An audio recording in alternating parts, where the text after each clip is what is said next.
Welcome to Humble Beginnings, a podcast where we uncover the unconventional, more relatable paths to success. In this show, we'll share the stories before the C-suites, board memberships, and appointments, the stories of various upbringings, first jobs, career pivots, educational uncertainties, and more. This is the place to hear about their lives from the GovCon executives themselves. We hope you enjoy. Hello and welcome back to an episode of Humble Beginnings. I'm your host, Camille Tootie, and joining me today to talk about his beginning is Andy Maynor. For those in the GovCon space, we know Andy as the former chairman and CEO of Avantus Federal, but there's so much more to Andy as we will uncover. Andy, welcome to the show. Thanks, Camille. Happy to be here. So today you are a board member, investor, and speaker. I actually looked at the most recent, updates on your LinkedIn, but take us back to the very beginning. I know you went to Purdue and Northwestern, which we will talk about later, but where did you grow up and what kind of upbringing did you have? Well, yeah, thanks for having me. And I grew up in Michigan, in mid-Michigan, and I had a very, very nice but very simple upbringing. Very humble Midwest roots. I had some great opportunities afforded me by my parents, by my grandparents as well, to attend a boarding school in northern Michigan. And that set me on a really, really great path. It was a very outdoors-based school in which you were one with the environment, out with the environment. In northern Michigan, one of the most beautiful places. So was very, very blessed to have parents and an extended family that really launched me on my way. What did your parents work with? My dad was a lobbyist for various subjects for the state of Michigan, lobbying within the state of Michigan. And what that did was my dad had an annual meeting every year, a convention in northern Michigan. And my brother and I used to have to go into, quote, training for the convention. I remember it as early as like 6, 7 years old. Simple things, how to greet people, how to shake their hand, how to look them in the eye, silverware, no elbows on the table, et cetera, et cetera. So it was a great training for how to interact with lawmakers and my dad's members. And that was really important. My mom actually went back to school for accounting, and she reinvented her own career. And it was just nice they worked very, very hard for my brother and myself. So what was the first real job you had as a teenager? Well, there was, of course, my famous first company, which was called Elks, which was Andy's Lawn Care Service. And there wasn't a lot of lawn care, but there was a lot of lawn mowing. And I ran that business for many years. Very, very profitable business. I loved working in the mornings all over Lansing. And really, that's probably the first job I remember. But through that, I became a dishwasher at a restaurant. But my summers were anchored by working also in a cherry processing plant up in mid-Michigan. And that was funny. That has continued in our family. All 3 of my children have worked there as well. That's kind of a rite of passage in our family. So love being outdoors, love doing hard work, loved, just the whole idea of being kind of your own boss at certain times with, and that kind of got ingrained in me a little bit. Yeah, so you had a entrepreneurial spirit at a very young age. What were you envisioning yourself doing in the future when you were that age?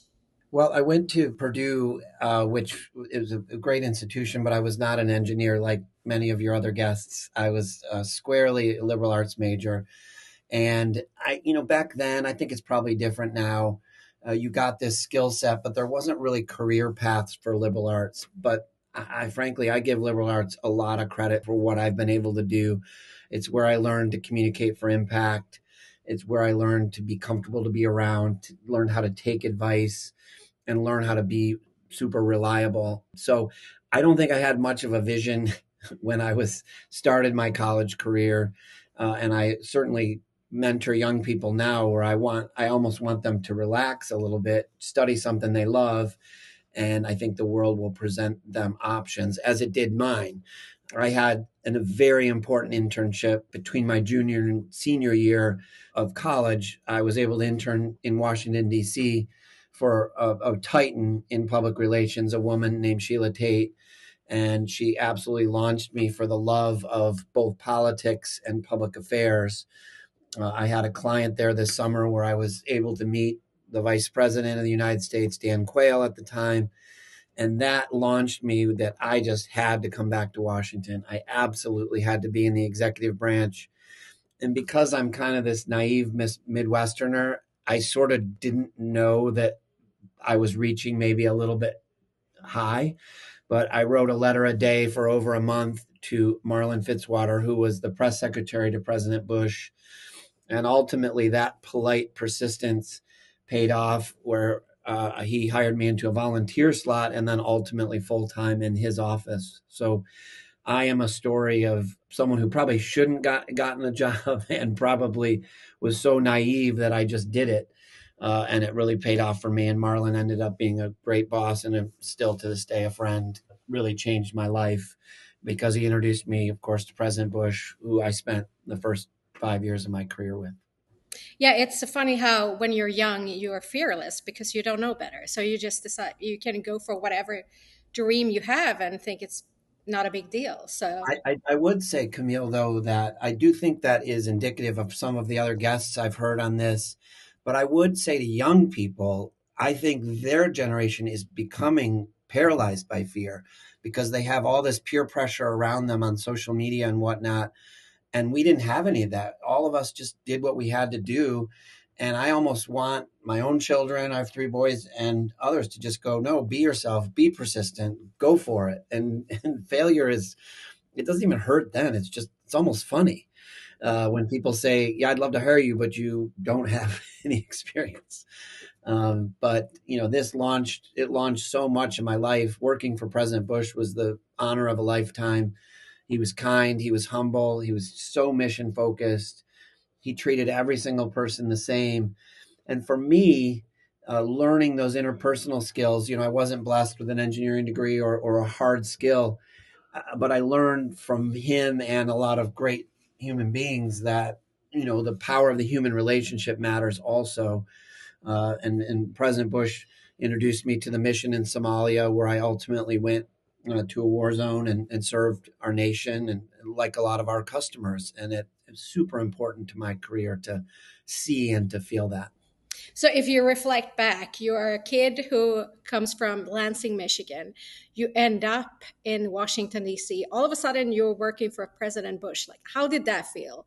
Did you ever envision that for yourself? No, I guess. No, I still to this day, I can't believe it. And I just feel so fortunate that people believed in me. And it's why when I give young people advice, I always say, maybe reach for something more than you can do. Be uncomfortable. At work, I often say that I hope that I put people in jobs that make them so uncomfortable that they're sitting in their car sweating, sick to their stomach, because that's what I was. I had no formal training, and one day I was asked to be full-time in the press office. I later accompanied President Bush into private life after we lost the election. And I really had no business being there, but I think what President Bush used to say about me was that I was comfortable to be around and I was super reliable. And I think if you have a couple of things that you're really, really good at, it differentiates you from other folks. And that certainly was true for me. Yeah, I wanted to ask why you think that people were open to opening doors for you, giving you opportunities. What was it about you that they said, okay, this guy, let's give him a chance? Well, it's the title of the podcast. It's Humble Beginnings. Everything in my life, my parents instilled on me. You write a thank you note for everything. You're polite. You do your work. You show up on time, and 10 minutes early is probably a little bit late. And in the White House, that's just how it was. They needed reliable, hardworking people who maybe weren't asking for every other Friday off, maybe weren't asking to work from home 3 days a week, maybe just showed up, did their job as best they could. So I just watched how people helped me and had so many tremendous mentors along the way. And I noticed a pattern that if you kind of do what you say and say what you do, people don't get that in every day of their life. So they appreciate it when they see it. And I imagine you pass on to that to your sons as well. I try. I do my best. I do my best with my own children, but I hope that they will have their own mentors as well. Yeah. So at some point, you are in private industry. Talk to me about coming to the private sector after your time in the government. Sure. I listened to some of your other guests too, and talking about key career pivots and these key moments of careers. And for me, it was a pivot that I had excelled in the executive branch. I had been part of a campaign. I had served in a war zone in Somalia. And I decided that my pivot was going to be getting an MBA. It was clear that I needed that skill. I didn't have that coming out of undergrad. And I always respect people for taking a moment, maybe not just grabbing for degrees, but doing a little time working and I was quantitatively in need of that. So getting my MBA at Northwestern, very important to my career, opened up not only another set of opportunities, but for me, it allowed me to bring different skill sets to solve problems. And that was super important for me. So ran a number of companies, ultimately came back to work for government after 9/11. I came back to work for George W. Bush, was one of the first employees of the Department of Homeland Security with Governor Ridge. Again, same skill set, different year, entrepreneurial, raising your hand, I'll do it.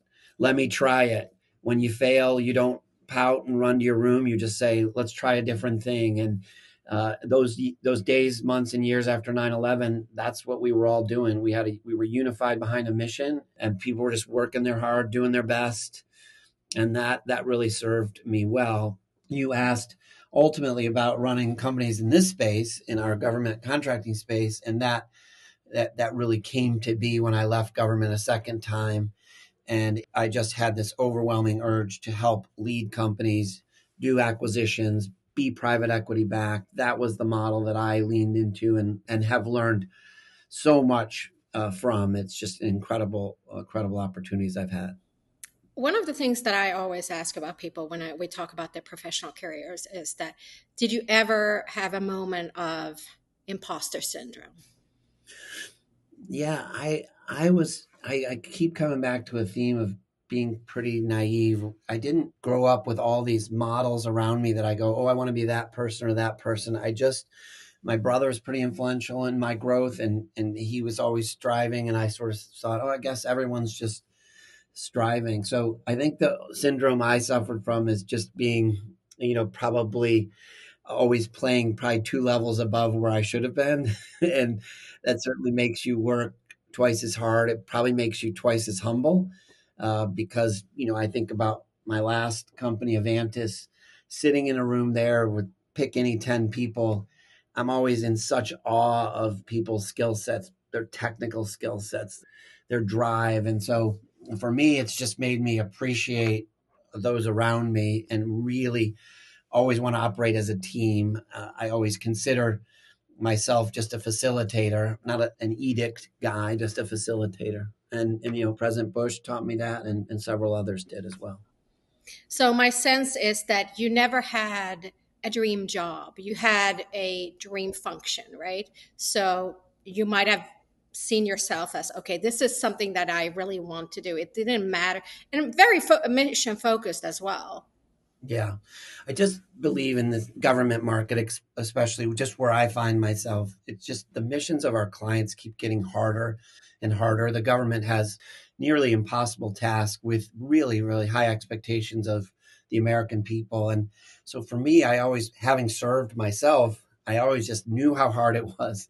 And I always thought, well, we should really just not pat ourselves on the back, but really jump in and try and help them do this very, very hard task. I mean, our enemies are getting more astute. Our internal politics are more divisive. Everything is pit against, and it probably requires a few of us to be humble leaders and really just kind of throw our hat in the ring. And honestly, you could trace it back to Andy's lawn care service or sorting cherries during the height of the cherry season all night. Just being part of a team is where I do my best work. So how did you end up where you are today? I mean, I think people have given me opportunities. Marlin Fitzwater, President Bush, both private equity firms who gave me the CEO title of large platforms. They both gave me a chance, and I think you earn your chances. I think sure there's probably a little luck that gets sprinkled in, but I think you earn luck. And I think in the end, people want to see people with a base of integrity. People want to see people who operate with 2 ears and 1 mouth, not 2 mouths and 1 ear. The distinction is very finite, but you know it when you see it. And so I just now believe that given this bedrock of good education that I had, and then making the most of my opportunities, and all while keeping my head on straight and keeping that integrity intact. You said that you talk with younger people. Do you mentor younger people? Yeah, actively. Pretty involved at Purdue, and certainly with a lot of people in our market in government contracting. And then I tried to be a good mentor to the appropriate people at my companies. I have watched 50 to 80 people at my last company, Avantus, absolutely put them into work that was probably above them and watch them flourish. So to me, professional development, mentoring is probably the number one skill I can bring as a leader, number one. And two, it's the most enjoyable because you have that moment where someone says, I can't, I don't know how. And then a year later, you see them just absolutely crushing it. What's better than that? I'm curious, what do you do for your own personal and professional development? How do you actually learn new skills, or how do you keep that continuous learning going? Well, I try and keep my own edge by being athletic. Been athletic my whole life. Do a lot of sports in high school. Very broad range of sports, from skiing to racket sports to golf to. I just love being active. So that's how I try and keep my edge. As for my continuous learning, I'm kind of in a geek phase. I read everything about leadership. I am immersed with my own mentors who I ask them. There's so many people in this market that have helped me over 20 years. So I read everything. I listen to everything. I listen to every podcast of yours. I listen to Tim Ferriss. I listen to a lot of podcasts about leadership because I think I'm just watching our nation, and what I see in a lot of our problems, at the root of a lot of our problems and challenges, is lack of leadership. I think leadership, having courage, standing up, making a stand, standing for something, I think those are things that I got to witness in my career. And I just don't think there's enough of it. So I'm a self-admitted leadership geek. Do you have any books that you would recommend? I mean, it's endless in the books I read about leadership. Right now, I'm just in a phase where I'm studying great leaders from World War II and decisions that they had to make, et cetera. So right now, I'm reading like books just all about the end of World War II and how that came together, both Pacific and the Atlantic War. Yeah, I read a lot too. I read about 200 to 300 books a year. I'm a yeah, it's an addiction, Andy. It's a good addiction though. So I'm always curious too what other people are reading. But is there going back to like the theme of this podcast, Humble Beginnings, is there anything you can trace back to you doing as a kid? Well, you started your own lawn care company, but is there anything that you can kind of trace back to what you did as a kid that you find yourself doing even today in terms of work? Yeah, it's a bit of what we said earlier. I practiced without a net, as I know a lot of people did. There was no safety net for me. There was no backup job. There was no backup anything. I had to make it on my own. And I think when you operate that way and you learn that over decades, you learn to take risks. You learn to bite off more than you can chew in a career. And so I trace everything back to being young, being away from home at a high school, outdoorsy, and just realizing I had to do it myself with a team. And I now to this day, I don't even think of things as risk. I mean, when you we acquired 9 companies in my last company. I did 4 of them during COVID, uncertainty of interest rates. That doesn't even feel like a risk to me because I felt educated. I felt supported. I felt like I knew what I was doing. So practicing without a net, and I guess advice to people is go ahead and if you find something you love, jump off, like go all in on it. And I did that in the White House. I showed up on time, early, every day. I crafted my own relationship with the president, and that led me to a lot of other things just by jumping in, not missing work, not saying, "Oh, I feel I was out late last night. I'm not going to go to work." Just go. And I really believe that now. And then, of course, you add skills along the way. Added an MBA. I added team members who I've worked with now 15 years with 100% trust. That means a lot. So for me, that's really been the winning equation. So you had a lot of really good advice, actually. I wanted to ask you about for that kid in Michigan who has bold dreams but doesn't know where to go or where to take those bold dreams. What would you say to him or her? Where do you start? I mean, being fearless is easy, but it sounds easier than it is. But what's your advice there? My advice is to have mentors and ask for help. And when you ask for help, be specific. The mentors that I have and the people I mentor, I ask them to come in wherever we're meeting and be very specific. People want to help people. They just do. And so, but everyone goes, "Oh, I don't want to bother," or "You're too busy," or no one's too busy. We will always help people. So I have multiple calls this week, people who are graduating from college right now who are saying, "Hey, I want to get started in Washington. What are some ideas?" Well, I'm going to sit down and brainstorm with them. I don't have the answer, but I have an answer. So I always encourage people, plan the work and then work the plan. If you want to do something, plan it out, write it out, and then use people and the network to work the plan.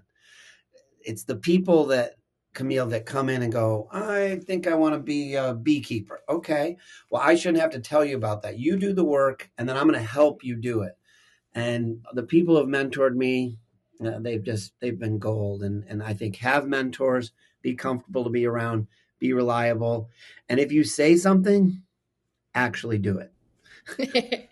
Yeah, that makes a big difference. Yeah. Well, when we hire, that's what we look for. We look for the same things, and of course we want technical talent, but we want good people. We want good teammates, and we want people who, when they raise their hand in a meeting and say they're going to do something, we look for them to do it. Very simple. The only thing I had to add to that was DC's. If you're in DC and you're trying to build a career, it's such a transactional place that be shameless about networking or asking people to help you, especially if you're young, because the worst you can get is a no. That's something my dad taught me. Never be afraid to ask for something. The worst you can get is a no. Yeah, I also say with DC, I always tell people, you need to be here. You can't sit off somewhere and dream about being here. I moved from Purdue to Washington, D.C. I had no business doing it. I didn't know where I was going to sleep. I just moved here to just get in the force field of this town. And that is what gave me opportunities. People I met at dinners, speeches I went to at think tanks. This all led to a very well-rounded group of individuals who I met and who helped me. What would you say have been your biggest challenges building your career? Yeah, I mean, you have to become a mind reader to some degree. You have to learn that people are all different. And when you walk into a room, it's why 2 ears is so important. I think you listen first, then talk. And I think I had it inverted earlier in my career. I felt like I had to do it all. And now, you let the pitch come through the zone. I was a baseball player in high school. You try and hit a pitch in front of the plate, you just ground it out. If you let it come through the zone, that's when you make solid contact. So for me, inverting this, and everyone's so important in this town and everyone's busy, but I just think you need to start with the listen and then the action. And I had that wrong for a lot of years, but I feel like I've gotten it right now. And you mentioned earlier that you really didn't have, you had this one career path, if you will, and you never saw yourself doing anything else. So, but if someone said, Andy, you have to pick another career tomorrow, it doesn't matter how frivolous it might be, what would that look like? Would it be an athletic career? What would it be? Well, when I was a kid, I wanted to be a pilot like a lot of people. I didn't know if it was a commercial pilot or a military pilot. I didn't have all the skills necessary for that. But now, if I could do anything, I'd probably be a minor league hockey owner. I love hockey. My kids all play. I play. Now I'm at a different part in my career. I'd love to run a team of some kind. I love teams. I love betting on people, not betting like gambling. Like I love believing in people. So it's all changed. I'd probably be a terrible pilot now. So why? It's not too late. Bad eyes. I like when other people are in charge. I feel like you have a busy life. But what are you working on now? What are you focusing on right now? And what will your focus be in the next few years? Well, I always have ideas about how to make our market better. So I never cease that. I wake up with those thoughts. So I'll always be involved in this market. But right now I'm focused on my last son graduating from high school and having a good time. Do you think, are your kids getting into GovCon? They have learned a lot about the market. They've all interned in and around Washington. So they have pieces of it, but they'll have their own path. They're very, very talented boys. Well, thank you so much for sharing your story, your insight, and your advice. I think it will be really helpful for younger listeners who are kind of stuck or looking for inspiration or even aspirations. So thank you for your time today. I really appreciate it, Andy. Thanks for listening to this episode of Humble Beginnings. Check out WashingtonExec.com to find more of our podcasts and profiles on executives. See you next time.